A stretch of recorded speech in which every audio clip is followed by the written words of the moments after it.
কেমন আছেন সবাই?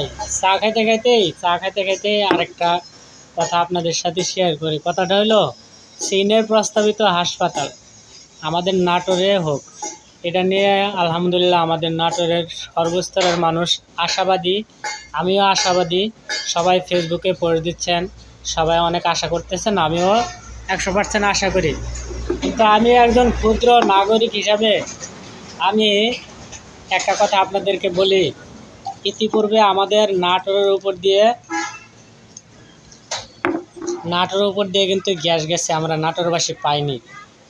এবং আরেকটা কি জানো, কৃষি বিশ্ববিদ্যালয় হওয়ার কথা ছিল, আমরা নাটোরবাসী পাইনি।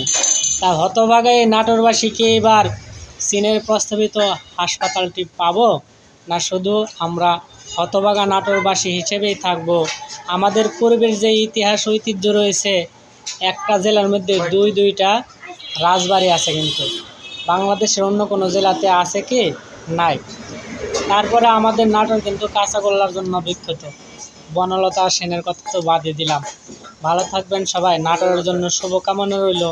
আমিও চাই চীনের প্রস্তাবিত হাসপাতালটি আমাদের নাটোরেই হোক। ভালো থাকবেন সবাই, আল্লাহ হাফেজ।